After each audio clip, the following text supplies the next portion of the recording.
دوسری چیز آپ علیہ السلام کی سنتوں پر عمل کرنا، یہ آپ علیہ السلام سے ہمیں انتہائی قریب کر دیتی ہے۔ اور سنتوں کے اندر بھی آپ علیہ السلام کی بہت ساری ایسی سنتیں ہیں جو آج ہم سے چھوٹ چکی ہیں، جس میں ایک چھوٹی سی سنت مسواک ہے۔ ہر گھر کے اندر آپ جائیں ٹوتھ پیسٹ آپ کو ملے گا، برش ملے گا، لیکن مسواک نہیں ملے گی، جبکہ آپ علیہ السلام کی یہ جو سنت ہے وہ مسواک کرنا ہے، برش کرنا نہیں ہے۔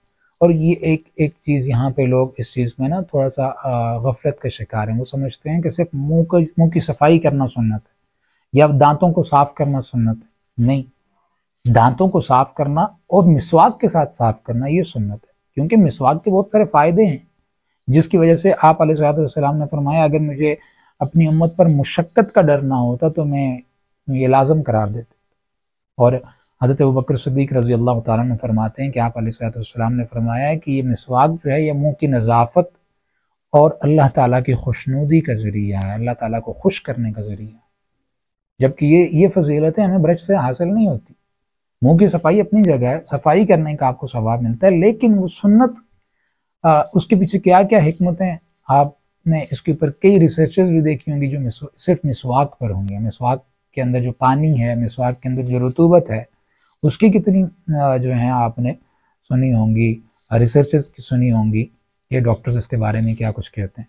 اللہ تعالیٰ نے اس کے اندر بے پناہ بیماریوں کی شفا رکھی ہے۔ حضرت عائشہ رضی اللہ تعالیٰ عنہ فرماتی ہیں کہ تمام تر بیماریوں کی جو شفا ہے وہ مسواک ہے، کہ جب آپ مسواک کرتے ہیں آپ کا منہ صاف ہوتا ہے تو یہ تمام تر نیکیوں کا محل ہے۔ آپ کا منہ جو ہے، آپ ذکر اپنے منہ سے کرتے ہیں، اللہ کا نام اپنے منہ سے لیتے ہیں، قرآن مجید کی تلاوت کرتے ہیں، تو یہ ساری جو نیکیاں ہیں یہ آپ اپنے منہ سے کرتے ہیں۔ تو منہ اگر صاف ہے، ستھرا ہے، پاک ہے، تو یہ ساری نیکیوں کے اندر وہ بڑھوتری آ جاتی ہے، بہتری آ جاتی ہے۔ اور یہاں پہ دیکھیں آپ علیہ السلام نے یہ فرمایا کہ جو مسواک کر کے نماز پڑھتا ہے تو اس کی نماز 70 گنا بڑھ جاتی، یہ درجہ برش کو تو حاصل نہیں ہے۔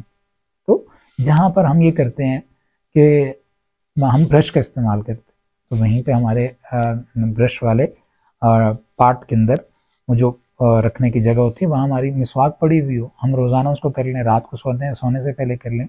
جبکہ حضرت ابو ہریرہ رضی اللہ تعالیٰ عنہ فرماتے ہیں کہ جب آپ علیہ السلام رات کو اچانک اٹھ جاتے تو آپ علیہ السلام مسواک کیا کرتے تھے، رات کو اٹھ کر بھی۔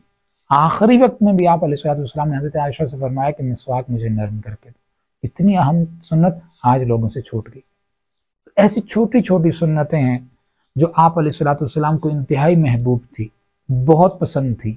آپ علیہ السلام کو ان چیزوں سے محبت تھی، مسواک سے محبت تھی، تو آج ہماری زندگی سے وہ نکل گئی ہیں۔ تو ہمیں یہ کوشش کرنی چاہیے کہ ہم آپ علیہ السلام پر کثرت سے درود پڑھیں اور ان چیزوں سے محبت رکھیں۔ دیکھیں عاشق کون ہوتا ہے؟